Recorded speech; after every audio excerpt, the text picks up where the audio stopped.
Hola, ¿qué tal queridos amigos? Nuevamente nos encontramos para seguir compartiendo juntos este tiempo de reflexión, de meditación y de estudio basado en la palabra de Dios, la Biblia. Es un placer que podamos continuar este estudio de la carta a los romanos que hace algunas semanas habíamos iniciado y habíamos llegado al capítulo 8 de la carta del apóstol San Pablo a los romanos. Hoy avanzaremos y vamos a estudiar buena parte del capítulo 9 de la carta de Pablo a los romanos. En este capítulo, el apóstol San Pablo muestra su dolor, su tristeza, por el rechazo que experimentó el pueblo de Israel de Cristo como el Mesías. Ese pueblo que había recibido el favor de Dios, que había recibido de Dios la promulgación de la ley, el culto a través del santuario, las promesas de salvación, que había visto la gloria de Dios manifestada a través de distintos actos de Dios. Ese pueblo elegido tristemente había perdido el rumbo, ya no estaba cumpliendo el propósito para el cual había sido elegido, y esto producía un tremendo dolor en el corazón del apóstol Pablo. Y frente a esta triste realidad, el apóstol Pablo muestra cómo de alguna manera ellos fueron rechazando la misericordia de Dios, esa misericordia que se había ejercido sobre ellos, eligiéndolos no porque fueran mejores o más buenos que otros, sino en un acto de la misericordia de Dios, de su soberanía, los había elegido para ser su luz, sus portavoces en este mundo y dar a otros a conocer quién era el Dios verdadero. En este sentido de elección para servir, es que Pablo ahora va a tratar lo que se menciona en el capítulo 9, que algunos han tomado para justificar la doctrina de la predestinación. Es bueno que antes podamos aclarar este punto. La reforma del siglo XVI permitió que se pudiera examinar libremente la Biblia, y hubo grandes teólogos como Juan Calvino que hicieron grandes aportes a la investigación bíblica. Pero Calvino cometió algunos errores también interpretativos. Calvino desarrolló una doctrina que se llama la perseverancia de los santos, sobre la base del concepto de la predestinación. Para Calvino, siguiendo en buena medida a Agustín, algunas personas ya estaban predestinadas por Dios para salvarse y otras para perderse. De esta manera, el que estaba predestinado a perderse, hiciera lo que hiciera, se iba a perder. Y el que estaba predestinado para salvarse, en última instancia, hiciera lo que hiciera, se iba a salvar. Esta visión de la predestinación lo llevó a él a desarrollar la doctrina de la perseverancia de los santos, que no es otra cosa de que Dios, a aquellos que Él ama para salvación, predestinó para salvación, los va a guiar de tal manera que finalmente se salven. Y va a encaminar sus vidas y sus decisiones para que se puedan salvar, porque su propósito predestinador se tiene que cumplir. Esta idea de la predestinación nos trae muchas, pero muchas dificultades. La primera es que Dios, en primer lugar, nos hace responsables de nuestras propias elecciones, no que Él elige por nosotros en un sentido. Nosotros decidimos las cosas, por eso Él respeta nuestro libre albedrío y no nos culpabiliza tampoco por lo que otros han hecho. Por lo tanto, Dios respeta nuestra libertad y no nos hace responsables de aquello que no es nuestra responsabilidad. Pero en segundo lugar, la Biblia expresa claramente que Dios abre las puertas de la salvación a todos, no a algunos. Juan 3:16 es categórico en este sentido. Dios envió a su Hijo para que todo aquel que en él crea no se pierda, sino tenga vida eterna. En tercer lugar, es cierto que Dios es soberano y en su soberanía Él elige a algunas personas para determinadas tareas, para determinados servicios, y llama a esas personas. Pero como Dios también nos ha dado libertad individual y libre albedrío, podemos rechazar ese llamado. Hay otro aspecto importante a la hora de interpretar el texto que vamos a leer de Romanos 9, y es el hecho de que nunca debiéramos olvidar que la Escritura tiene expresiones que hay que entenderlas en su contexto y según la manera de hablar de los autores bíblicos, porque el tiempo, la cultura, la forma de entender las cosas del profeta se revela en la forma que él escribe. porque no fueron las palabras de los profetas, de los mensajeros de Dios o los apóstoles las inspiradas, sino sus mentes, sus ideas fueron inspiradas. Por eso lo importante es encontrar el verdadero significado del mensaje que Dios nos quiso transmitir a través de sus mensajeros. Mirad a continuación lo que nos dice la palabra de Dios en Romanos capítulo 9, desde el versículo 10.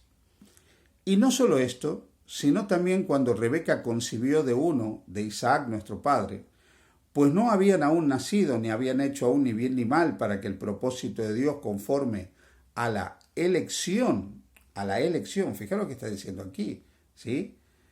El propósito de Dios conforme a la elección permaneciese, no por las obras, sino por el que llama, se le dijo, el mayor servirá al menor.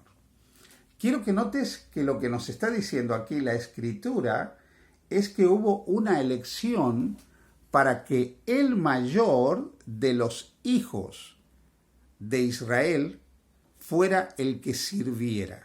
Se está hablando de una elección para servir. El propósito de elección aquí no tiene nada que ver con la salvación. Dios puede elegir a determinadas personas para un servicio específico, como eligió a los profetas, como eligió a los sacerdotes del Antiguo Testamento, como eligió a los apóstoles. Dios puede elegir. O sea que aquí se nos está hablando de elegir para servir. Dice el versículo 14, el versículo 13, algo sorprendente. Como está escrito, a Jacob amé, más a Esaú aborrecí. Tomado literalmente parece que Dios ama a uno y aborrece a otros.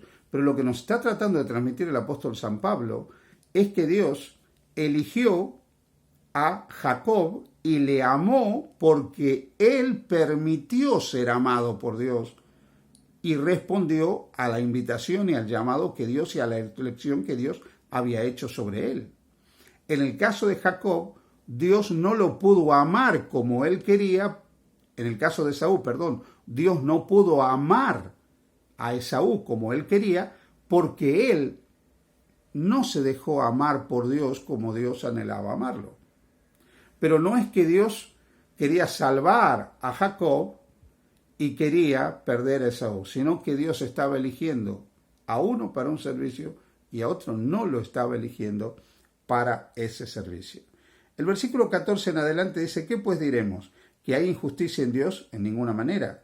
Pues a Moisés dice, tendré misericordia del que yo tenga misericordia y me compadeceré del que yo me compadezca. Así que no depende del que quiere ni del que corre, sino de Dios que tiene misericordia.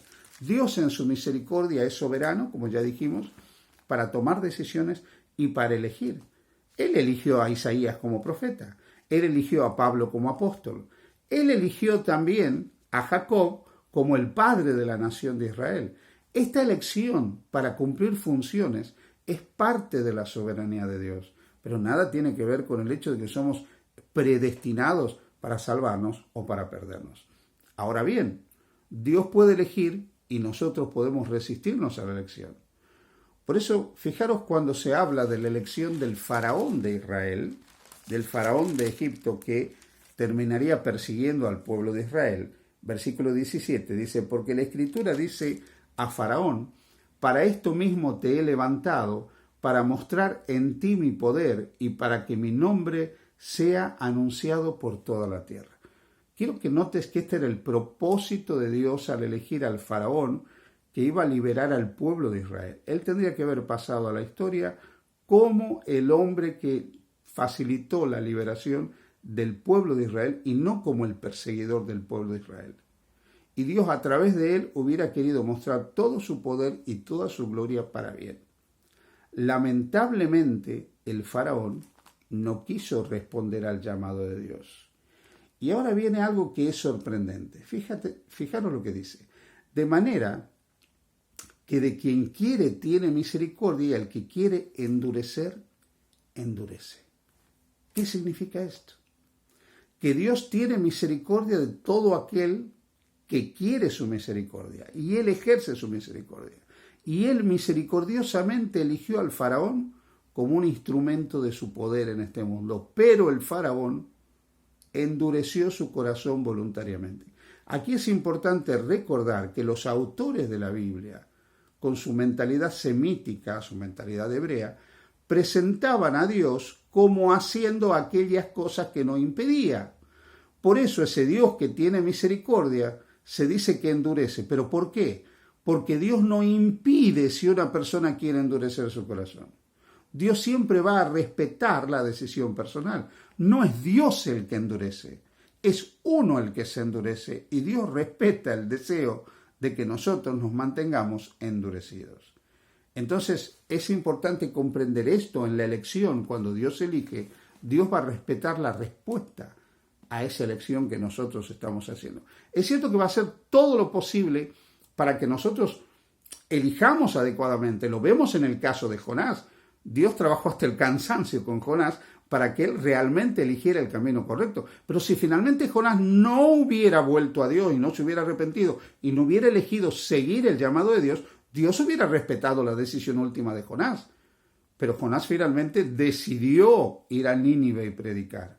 Él eligió eso y Dios respetó también esa decisión de Jonás porque era la mejor.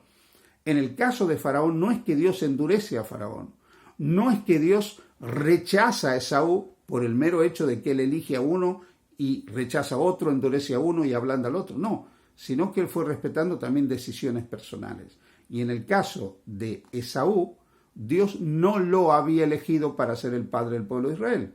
Y en el caso de Faraón, Dios lo elige para una función que él rechaza, endureciendo su corazón. Por eso más adelante dice el versículo 21 al 23, algo que también puede sorprender si se lo toma literalmente sin entender el carácter de Dios. Dice a continuación, ¿o no tiene potestad el alfarero sobre el barro para hacer de la misma masa un vaso para honra y otro para deshonra? Versículo 21.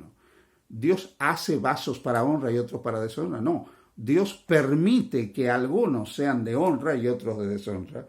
Dice el versículo 23, y para hacer notorias la riqueza de su gloria las mostró para con los vasos de misericordia que él preparó de antemano para gloria, a los cuales también ha llamado, esto es a nosotros, no solo de los judíos, sino también de los gentiles. O sea, Dios manifiesta su misericordia con los vasos de misericordia. ¿Por qué? Porque ellos permiten que Dios manifieste su misericordia en ellos. Así que, querido amigo, amiga, hermano, hermana que me escuchas, el tema de la salvación no tiene que ver con una elección arbitraria de Dios. Dios nos da a todos la oportunidad de salvarnos y nos quiere salvar absolutamente a todos. Pero Dios en su soberanía también elige personas para que en este proyecto salvador que Él tiene puedan colaborar con su propósito. Y cuando Él elige, evidentemente Él sabe por qué lo hace, esas personas pueden responder a ese llamado o pueden no responder a ese llamado. Cuando esas personas responden a ese llamado, permiten que la misericordia y la gracia y el amor de Dios se manifieste para cumplir ese llamamiento. Si ellos rechazan ese llamado, no están permitiendo que el amor de Dios, su gracia y su misericordia se manifieste para ese llamamiento. Por otro lado, Dios elige al que Él quiere y nadie puede ponerse en el lugar que Dios no le ha dado si no lo ha elegido. Así que no hay una elección arbitraria para salvación, pero sí hay elección de Dios para servir en determinadas áreas, tareas, responsabilidades o actos del plan de salvación. Pero siempre Dios respetará la libertad de cada uno. Así que cuando nosotros pensamos en la predestinación, no debiéramos olvidar que si hay una predestinación que es clara y concisa en la Biblia, expresada en Efesios capítulo 1, es la predestinación para salvarnos. Dios sí que nos predestina, pero nos predestina para salvarnos. Todos estamos predestinados para salvarnos, pero se salvarán solo aquellos que aceptan a Jesús como su Señor y Salvador personal. Que Dios te bendiga. Feliz día junto a Jesús.